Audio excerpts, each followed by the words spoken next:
ना कि आपका पति तो आपको पैसा देता है, आपको देखता है, तो इसीलिए आपको बहुत बात आती है कि मेरा पति मुझे कितना पैसा देता है। आप ये भी बात बोली हैं, जब आप पेट से थी तो आपका पति आपके साथ था, आपकी बेटी पेट में तभी आपका पति मेरा साथ था। चलिए दोस्तों, आप लोग मेरे ब्लॉग वीडियो में बने रहिए, देखते हैं मुझे मेरे पति कितना पैसा देते हैं, मैं कितना ऐश करती हूँ, मेरे पति की कमाई पर क्या करती हूँ, मैं अपने बच्चों का खर्चा कैसे मैं चलाती हूँ, अपना कैसे उठाती हूँ। हेलो दोस्तों, हमारे यूट्यूब चैनल सभी का स्वागत है। हम स्वागत करते हैं, उम्मीद करते हैं आप लोग स्वस्थ होंगे, मस्त होंगे।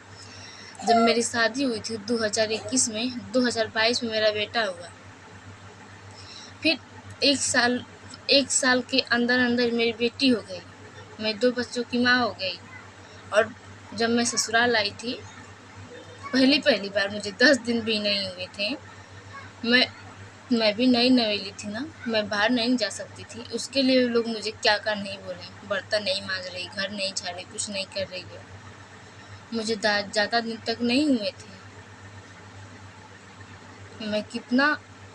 मैं भी कितना सहती हूँ ससुराल में, मैं ही जानती हूँ। पर मैं किसी को रोक कर, किसी को कहकर अपना दुख नहीं पता, किसी को नहीं बताती हूँ। आप तो अपनी माँ को रो रो को बता भी देती होंगी ना, पर मैं किसी से नहीं बताती हूँ। बस मैं अकेली रोती हूँ, मैं किसी से कहती नहीं हूँ। और जब मेरा बेटा हुआ था, जब मेरा बेटा, आप बोली थी ना आपके पति तो आपको बहुत खिलाते हैं, सुनिए मेरा बेटा हुआ था, जब मेरी डिलीवरी हुई थी, मुझे 500 का बेसानी मेरी माँ मुझे खरीद, मैं उस समय मायके में थी, 500 रुपये बेसानी आई थी। और भी मुझे उस पीने का माहौल सही नहीं हुआ, मुझे सवा महीना 1 महीना भी नहीं हुआ, मेरी बेटी की तबीयत खराब हो गई थी, मुझे उसको एडमिट करना पड़ा। उसकी तबीयत बहुत ज़्यादा खराब थी, बहुत जगह हम लेकर दवा किए, ठीक नहीं हुआ। फिर उसको हम मोहम्मदाबाद, संजय वर्मा जो है बहुत लोग जानते होंगे, मैं उसको वहाँ भर्ती की थी। मैं किसी से पूछी ना जानी, मिल जाकर उसको भर्ती कर दी। और बोले इसको बहुत ज़्यादा दिक्कत है, अगर मैं नहीं भर्ती की होती शायद मेरा बेटा मेरे साथ नहीं होता, क्योंकि मुझे उसमें कुछ नहीं, मेरा बस बेटा बेटा मुझे दिख रहा था। उसमें मेरे पास 1 रुपया नहीं थे, 1 रुपया नहीं थे। फिर भी मैं अपने भाई के यहाँ फ़ोन की थी, अपने पति के यहाँ फ़ोन की थी, मैं ससुराल में फ़ोन की थी, तो लोग बोले इतना पैसा कहाँ से आएगा। मेरे मेरे पति भी बोले इतना पैसा कहाँ से आएगा, जब तुम अपने मायके में, तुम्हारे मायके वाला तुम्हारा खर्चा हम नहीं देंगे। फिर अपने बेटे को भर्ती किए इसमें। मेरे पास डॉक्टर बोले कि पहले तुम पैसा जमा करो, जमा करने के बाद तब उसका इलाज होगा। फिर मैं अपने भाई के यहाँ फ़ोन की थी, फिर मेरा एक भाई 4000 रुपये दिया उस समय, तब मैं अपने बेटे को एडमिट की थी। फिर 1 हफ्ता उसको एडमिट की थी, 1 हफ्ता के में उसका 20,000 रुपया लगा था, सब दवा का, जो हॉस्पिटल में दवा चलती उसका, और जो बाहर का दवा था उसका छोड़कर, उसका ऊपर से जो बिल था हम लोग का ऊपर से छोड़कर। आप समझ सकती हैं जब मेरा पति नहीं देता मैं कैसे कैसे। फिर मैं अपने भाई के यहाँ फ़ोन की थी, हम बोले 1 हफ्ते बाद छुट्टी दिए मेरे बेटे को। मैं बोले कि पूरा 20,000 का पूरा टोटल बेड वेड का दवा का मिला, 1 हफ्ता का बस दवा मिला था मुझे। और सारी दवा जो 4 महीने में अपने बेटे को दवा की थी, जब उसको जिस दिन छुट्टी मिली उस दिन मैं पति के यहाँ फ़ोन की थी, मैं पति से पैसे मांगी थी। मेरे पति बोले मेरे पास पैसे नहीं है, मैं पैसे तुम्हें दे दूँगा, तो मेरी माँ मेरी ननद मुझसे पूछेंगी पैसा आखिर हुआ था। मेरे पति डर की वजह से मुझे पैसे नहीं दिए। फिर मैं अपना गहना बंधक रखी थी, उसमें मेरे भाई का पैसा नहीं मिला था। बोला कि किसी से लेकर तुम दे दो डॉक्टर को, मैं तुम्हें 1 हफ्ते बाद तुम्हें पैसा दूंगा। तो किसी से मांगे, कोई नहीं मुझे दिया, मेरा पति तक नहीं, मेरे पति का ही बच्चा था। मेरी सास देखने गई थी, बस 1500 रुपये दी थी, 20,000 में से 1500 रुपये दी थी, जबकि इसी घर का बेटा था, किसी और का नहीं था। हम भी अकेले बोलती है ना, हम इकलौते हैं, हम 4 बहुओं में नहीं हैं।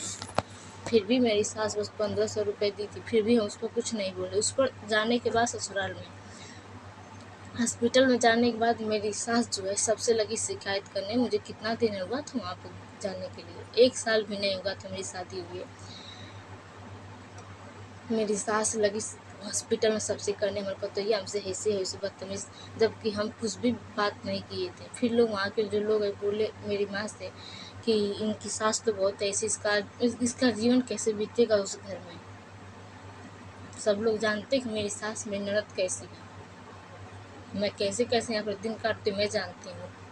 मेरा पति ने मुझे पैसा दिया। फिर 4 महीने में अपने बेटे का दवा की, कैसे कैसे की।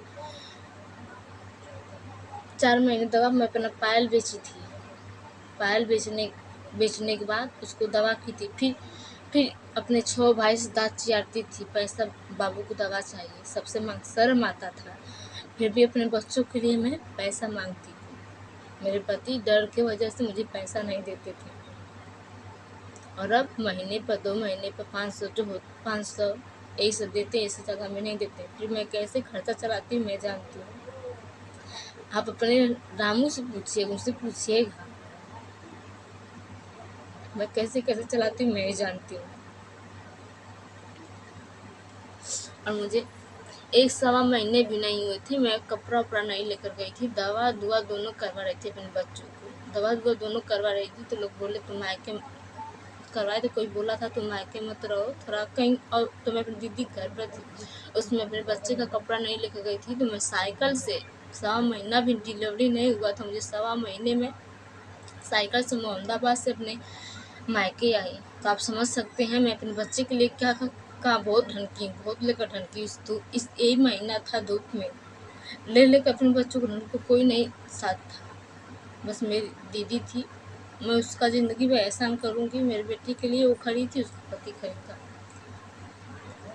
तो आप समझ सकती हैं कि मेरे ससुराल में कितने लोग अच्छे हैं, मैं कैसे रहती हूँ कैसे नहीं रहती हूँ।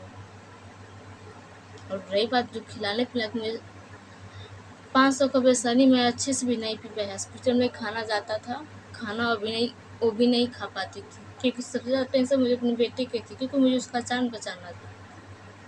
क्योंकि जब मुझे शादी में पता चल गया कि मेरे ससुराल वाले कैसे हैं, मैं सोची थी अगर भगवान अगर मुझे मेरे बच्चों के साथ मुझे खुश रखे, मेरे बच्चे सही सलामत रहे, मैं इन सब के साथ अपना ज़िंदगी काट लूँगी, पार कर लूँगी। मेरा बस यही सपना था। अगर मुझे भगवान अभी एक बेटा दे देंगे तो फिर भी मुझे कोई तकलीफ़ नहीं है, चाहे मेरी उम्र छोटी ही क्यों ना हो, क्योंकि मुझे अपने बच्चों के साथ ही अपना ज़िंदगी काटना। क्योंकि मेरे पति को वो अकेले हैं, उनकी सास उनकी माँ, मेरी सास मेरी जो ननद है उन सबको तकलीफ़ होता है। मैं नहीं चाहती उन सबको मेरी वजह से तकलीफ़ हो। वो सब हमेशा कहती हैं कि जब से इस घर में है तब से मेरे घर में कुछ भी अच्छा नहीं। मैं इसलिए यूट्यूब पर आई हूँ कि मैं भी 2 पैसा लाऊँ कमाने, तो मैं अपने बच्चों का खर्च चलाऊँगी। तो मुझे अपने पति से मतलब नहीं है। मेरे पति अपनी माँ को देखे, चाहे अपनी बहन को देखे, चाहे अपने बहन की लड़की को देखे, हमें उससे मतलब नहीं है। क्योंकि हमें बहुत हम देखें, बहुत ताना सुनते, मुझे अब ताना किसी का बर्दाश्त नहीं होता है, बहुत सुनते हैं, बहुत सुनते हैं। और मेरी बेटी हुई थी, बेटी के बारे में सुन लीजिए, यहीं पर थी मैं। मेरी बेटी पैदा हो गई, मेरे पति मुझे खून के आंसू रुलाए। मैं सौरी में थी, सौरी में बैठी थी, मेरे पति पता कहाँ से बेटी पैदा हो गई है। बहुत बहुत रोए यार, जितना हम रोए उतना आप नहीं रोई होंगी। आप तो अपने पति की वजह से रोती है ना, पर मुझे मेरा ससुराल में सब लोग मुझे रुलाते हैं। मैं अकेली हूँ ना, मुझे वो सुख नहीं मिलता है। मैं वो सब काम करती हूँ जो एक बहू को करना चाहिए। जब जब कटिया पिटिया हो जाती है तो मेरी सास फ्री हो जाती है, तब मुझे खाने चैन से नहीं देती है। जब नहीं हुआ रहता है, जितना अगर हम 4 बात बोलते भी तो मेरी सास बर्दाश्त करती है। और जब सब कुछ काम हो जाता है, अगर मैं इतना सी भी बात बोलती हूँ तो मेरी सास को बहुत ज़्यादा लगती है, क्योंकि उसको पता है कि अब तो सारा काम निकल गया है। तो बार बार ऐसा ही हम पागल नहीं है पर बैठे हैं, हम पागल नहीं बैठे हैं। तो ठीक है, जिसको जो करना है मेरे साथ करिए, हम किसी तरह गलत नहीं करते। अगर हमसे गलती हो भी जाती है उससे माफ़ी मांग लेते हैं, कोई भी हो। अगर मेरी गलती रहती तब माफ़ी मांगते, गलती तो माफ़ी नहीं होती। दोस्तों वीडियो लंबा मिलते हैं नेक्स्ट वीडियो में, और जो सारी बातें मैं अगले ब्लॉग वीडियो में बता कर डालूँगी। आप लोग मेरे बने रहिए। मैं कैसे कैसे अपने ससुराल में चलती हूँ आप लोग समझ सकते हैं, मेरा हाल क्या, मैं कैसे रहती हूँ। आप लोग मेरे इस वीडियो के माध्यम से जान सकते मेरे पति कितना डरते हैं अपने माँ अपने बहन से।